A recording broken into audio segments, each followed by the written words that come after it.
Hello? Hello? Who is this? You tell me your name, I'll tell you mine. I don't think so. What's that noise? Popcorn. You making popcorn? Well, I'm getting ready to watch a video. Really? What? Oh, just some scary movie. You like scary movies? Uh-huh. You never told me your name. Why do you want to know my name? I want to know who I'm looking at. Scares you. Traps you. Fear. Don't trust anyone. Ever. Feels good to get things out in the open. And scream about them. It is a film about a group of kids that all love scary movies, who are then put in a situation where they are being preyed on by an anonymous killer. They find themselves unwillingly sometimes in those very cliche situations they sort of thought were so clever and fun to watch when they're watching scary movies. Hello? Hello, Sydney. You like scary movies? What's the point? They're all the same. Some stupid killer stalking some big-breasted girl who can't act, who's always running up the stairs when she should be going out the front door. It's insulting. There are certain rules that one must abide by in order to successfully survive a scary movie. Number one, you can never have sex. Sex equals death. Don't have sex, you die. That would pretty much be Wes Craven's message to youth of America. Abstinence, key. Never, ever, ever, under any circumstances say, I'll be right back. Because you won't be back. I'm getting another beer. You want one? Yeah, sure.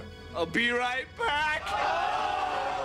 It goes from being sort of funny as you recognize classic film situations to terrifying when you see that it's really happening, and kind of baffling and intriguing because all of these things become sort of woven up in a single net of who is the killer, and which is it's kind of an impenetrable mystery, as it turns out in this film. The police are always off track. If they'd watch Prom Night, they'd save time. There's a formula to it. A very simple formula. Everybody's a suspect. The first 30 pages of the script were probably like the most exciting 30 pages that I'd ever read. I freaked out, and I put it down. And then I fished the next day during the light. So, who are you? The question isn't, who am I? The question is, where am I? So, where are you? Your front porch. Why would you be calling from my front porch? That's the original part. Oh, yeah? Well, I call your bluff.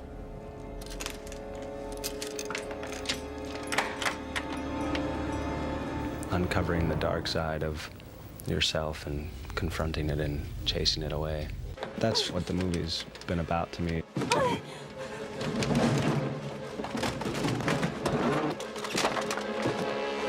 I was definitely dealing with a lot of depth in the character. When you try and find those levels, when you find a character, you don't want to just go with what's on the page. I do a lot of fighting with a couple of the characters in the film. Oh, jeez. Nice shot. Right. Like that? Man, that was a good punch. Neve, you nailed it. Looks like we've got a serial killer on our hands. Well, serial killer's not really accurate. Gotta knock off a couple more to get that title. Well, we can hope, can't we? I've always been a Wes Craven fan. I'm scared of him. Wes Craven was sitting in the lobby of Miramax, and I recognized, as soon as I got off the elevator, I was like, that's Wes Craven, that's Wes Craven. And I had someone come up and they said, Wes, Kevin, Wes. And he went, Kevin Williamson? I said, yeah. He goes, I read your script. It was really scary. And I thought, I can lay down and die. Well, it was funny because, my name's even mentioned. The killer's still out there? Don't go there, Sam. You're starting to sound like some Wes Carpenter flick or something. Nightmare on Elm Street. Is that the one where the guy had knives for fingers? Yeah, Freddy Krueger. Freddy, that's right. I like that movie. It was scary. Well, the first one was, but the rest sucked. I kind of wanted to take that out, I did not write that line. With the amalgamation of Kevin's script and Wes's direction, I knew you couldn't go wrong, because Wes would bring Kevin's brilliance to life in the most graceful way. It's like, you're a junkie. You want that, you want that scary feeling. And a lot of people, it's like a drug. You want more. You want to go into a dark theater, have the lights turn out, and just there's something about being scared out of your wits that has always appealed to me, and I think it appeals to everybody. They go to scary movies because they already have certain fears. And the movie brings it out in a way that's fun because you know you're not going to be hurt. If something has been exercised, some terrible tension has been relieved momentarily. And so it performs some sort of arcane service to the psyche. Ready, and action!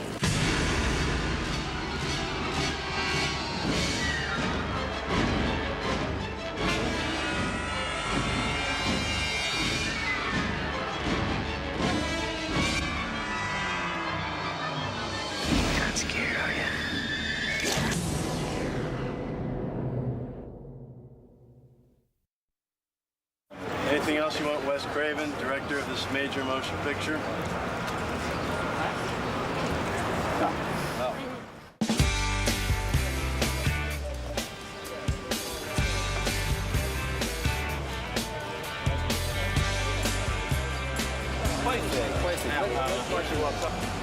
That's good, Mary Jane.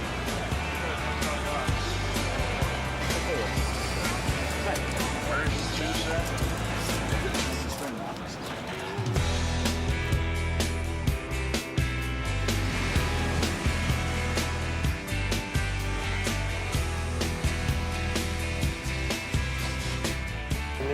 Number 1, right? Yes, sir.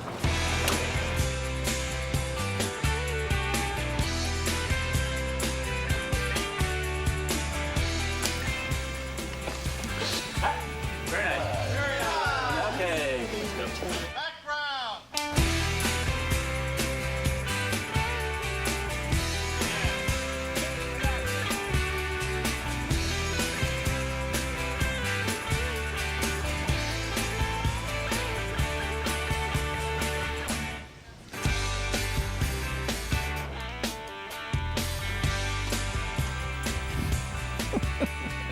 Got him? Yeah. So, David, couple things. I'm just keeping an eye on things. This is the first line rather than checking things out because you're checking out the party. And Stupid. Oh, Stupid. and then you do the jump first, and then you take your head off. Right. You don't come in and scare everybody. Why can't I do it? Tony will be back this fun. Yeah, I want to match. Ask for things like this.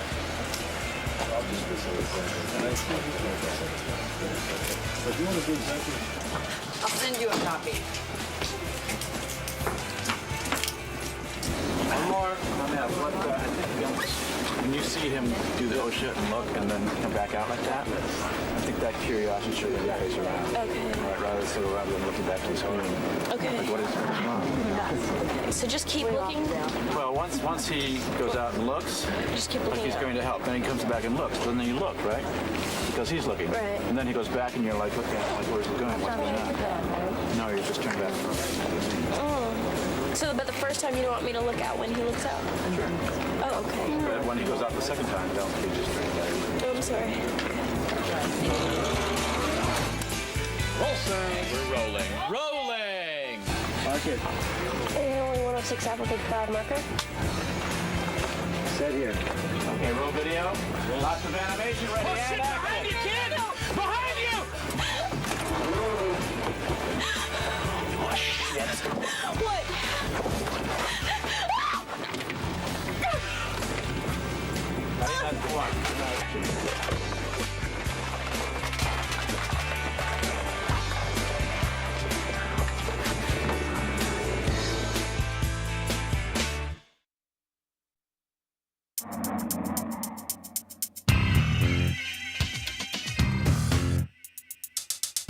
Ready?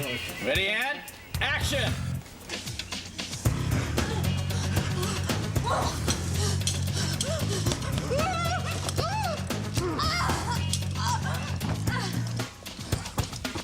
Cut. All right.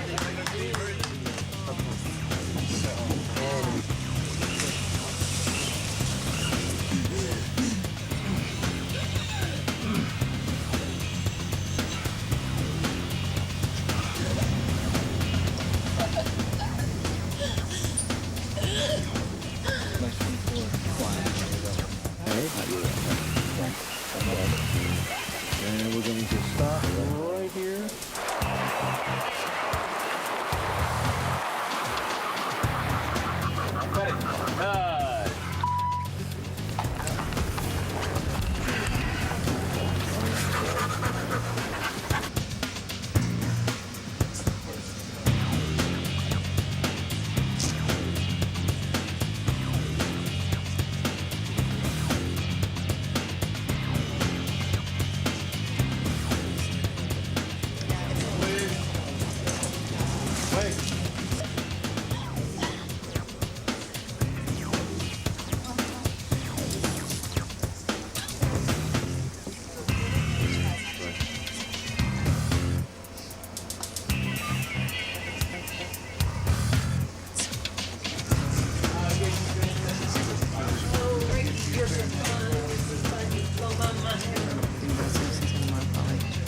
Okay.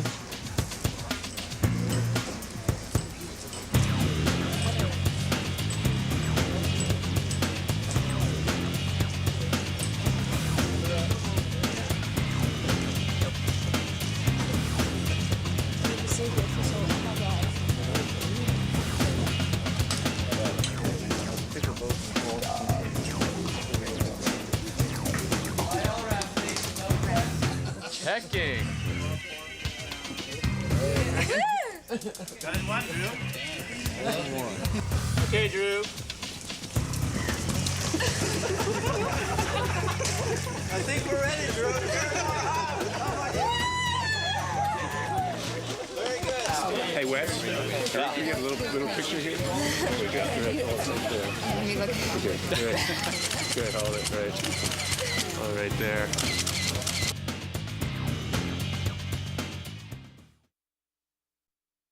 I love, strange things like Repulsion and The Tenant. I love Hitchcock films. I love Night of the Living Dead. I like Texas Chainsaw Massacre. I love just about anything Cronenberg did when he was doing those kind of genre films. Alien. I have very eclectic tastes. The Shining was pretty freaky. That you could call that a horror film because it's really disturbing. I'd say probably The Shining. I also saw one called The Changeling that really freaked me out because it was about, spirits. And when it comes to spirits, I have more of a belief in spirits, or it seems more real. Whatever Happened to Baby Jane is my favorite scary movie. My favorite scary movie would probably be Rosemary's Baby. Definitely Psycho. Friday the 13th, the original. And I remember going with my friends, and I just thought, oh my God. I mean, it was great. It was quite the ride. Salem's Lot. Straw Dogs, I thought was, a Clockwork Orange, that kind of scary movie, not as intense as Wes's, a different kind of scary movie. I like old movies like Gaslight and things like that. I find those more like the psychological thrillers, like kind of more terrifying. A long time ago, and I'm dating myself, but there was a film, I think, with Vincent Price called 13 Ghosts, and that was scary. Terror Train scared the hell out of me. Clown masks coming at me with a knife. I just remember being just terrified by just movies like The Birds or, Exorcist, things like that. The movie that I remember upsetting me the most was The Exorcist, I think. I'm not a smoker, but I remember I smoked 7 cigarettes in a row when I watched that movie and threw up immediately afterwards. Probably one of the greatest impact, which is kind of cool with this, was Halloween. Seeing some of the scenes cut together here, I can remember, being in high school and going to see that movie and the impact, that just sitting on the edge of my seat.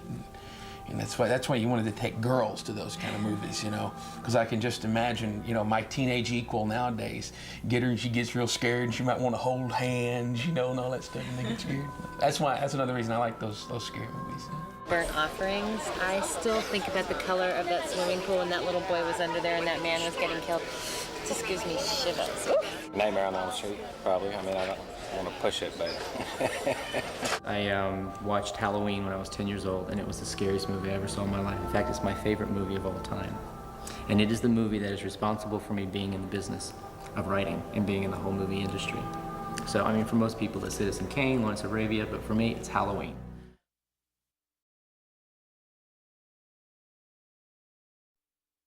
I think it's a great release of tension. Scary movies, somehow, they take you on a roller coaster ride, and they kind of address fears that you already have. And, I don't think people like to be scared, so that's not why they go to scary movies. They go to scary movies because they already have certain fears, and the movie brings it out in a way that's fun because you're not going to be hurt. You know probably that the person that you're most identifying with, the hero or heroine, is going to survive and probably triumph. So, and you go with friends, so you come out sort of laughing and exhilarated and happy, and beyond that, it's a mystery. But I just know that audiences coming out of really scary films, the scarier their film are, the happier they seem to be. Everybody has a different form of excitement. Some people like to laugh, some like to cry, some like to be scared. And it's very obvious from all of the horror films that people love to be scared. And it's just something in them that on a 9-to-5 basis they don't get that kind of adrenaline. I think that there's a real visceral kind of relationship between the horror film and the horror fanatic. I mean, you go and you sit in the seat and you're checking out the film and you get a rush. There's an adrenaline rush. I mean, I think kids go to amusement parks. I think they like to test their fear and survive and come out and happy and alive. And I think it's just a matter of that. People who like to go on Ferris wheels or roller coasters, same thing. They like to go to movies and scream their, guts out. Because people want to be scared. They're scary, and they like to be shocked because people have regular jobs and they don't see murders during the day in their life, and they want to be shocked and jolted. We all have an evil side in us. There's always, some kind of evil that lurks within our souls that, we never get to act out. So to go and see a film and be entertained by those emotions and things that we never actually come through with in our lives is kind of a trip, to watch someone else do that and watch someone else be evil. You kind of get off on it, I think that's why.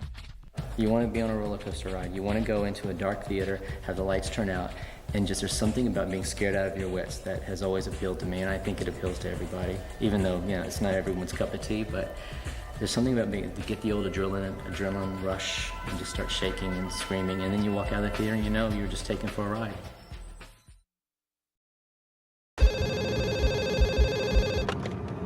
Hello? You like scary movies? Uh-huh. What's your favorite scary movie? When Scream came out, it was just such a unique film. Thanks, buddy. It's interesting to have become part of this history of horror. We knew we were part of something that felt like it was on fire. There was something special about it, but you still never know. We had no clue, really, of the success that this movie would have.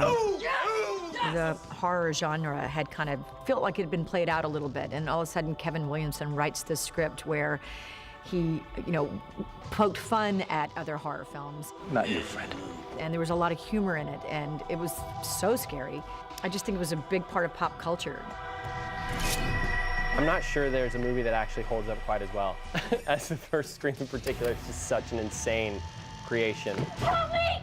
It's got everything you want when you go to a movie. It's not a singular thing. It's funny, it's scary, you're never not entertained, not once. There's a formula to it, a very simple formula. It's not only like a perfect homage and love letter to the horror genre in general, but it's so self-aware and funny, and it just puts everything you could ever want for like a pleasing movie experience all into one movie.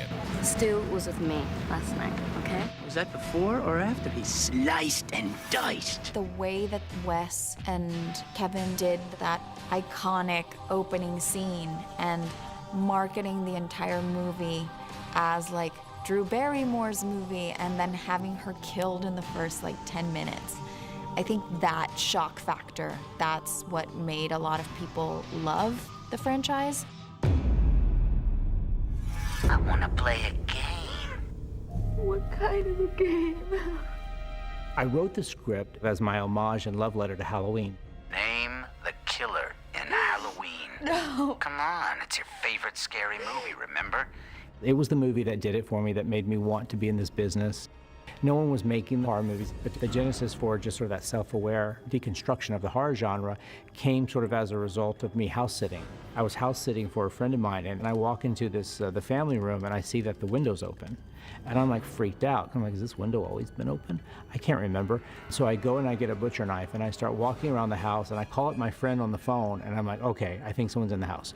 And so he was on the phone with me, of course, you know, going, kill, kill, kill, kill, scaring the mess out of me.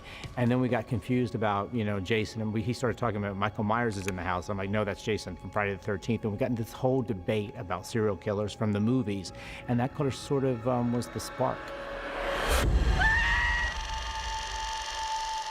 As a kind of entry point to horror, it was also an encyclopedia of what was great about the genre. And I think that it was an introduction for someone like me who, you know, wasn't a horror fan at the time. It introduced me to that universe. You're starting to sound like some Wes Carpenter flick or something. That movie scared the shit out of me, but not because of the creature or the monster that could have very easily been in every horror film, but the idea that horror is something that could be around any corner. Is that you, Randy? Let's be clear, what makes him so great is anybody can be Ghostface. Ghostface doesn't feel like a person, it feels like this other being. You can't see the face. That's what's so scary. All of these other horror villains, is that the right word? Even if they are wearing like a mask, you can still see their body. You can't see anything of this person, their body or their face, which is terrifying. I remember the process of them finding that mask. Creepy, huh? No one could agree on a mask, and I remember we were on a location scout, and we found the Ghostface was in a box of stuff in a garage that we were location scouting, and we asked the owner if we could take it, because Wes immediately looked at it and said, this is like the famous Scream painting. And so we took that to our production, and we said, can you make something, riff on this, and see if you can make something like this. So they must have done 20 different designs, and every one of them was rejected by the studio, and finally we were like, why don't we just get the rights to this mask? Because in the script it did say it was a dime store Halloween mask. And so that's exactly what we found. When we made the first film, we actually sat around a bonfire one night. We're like, do you think if this has some success, there might be a costume? We're like, nah. Now it's there every Halloween. Anything else you want, Wes Craven, director of this major motion picture? I might start crying when we started talking about Wes. I felt his energy a lot during this filming. I think where he's truly the most present is within our legacy cast members, because they have told us just all incredible stories. I mean, Wes is such an incredible man. It was literally life-changing for me in so many ways. I remember the first time that I had to really scream. I don't know if I had been stabbed or had been shot. I just remember saying, well, Wes, what happens? Like, you know, you've directed so many horror films. What happens? Like, what does it feel like when someone, he's like, Courtney, I don't know. It's never happened to me. He had a twisted sense of humor, and he had a sweet, sweet soul. He gave me my first lead in a film, which I'm so, so grateful for, because these movies have done great things for all of us, you know. He really is, you know, everything they say about him. He knows the genre inside and out. He knows when to pause. He knows when to, you know, move the camera. He just has it. It's instinctual. It was a masterclass in how to make a horror film by the master, Wes Craven. Wes really was groundbreaking, and Matt and Tyler wanted to honor him. They'd been touched by Wes's work and were huge fans of his. You know, we were stepping into something that really had roots. And that it was our job to find a way to move it forward, but to also really be aware of and pay respect to what had come before. There have been a number of times where we're like, hey, what should we do with like this moment or this sequence or like this title even? And to have his work as a roadmap, you just go, well, what did Wes do? Right. And then you look at it and you go, oh, right, he did it perfect. Let's just do a version of that because it's anything we got right in this movie is because of we owe to Wes. Yeah. Ready, and action. That first scream will, I think, be around forever and ever and ever. And we always looked up to and looked back at as one of the great ones. You're not scared, are you?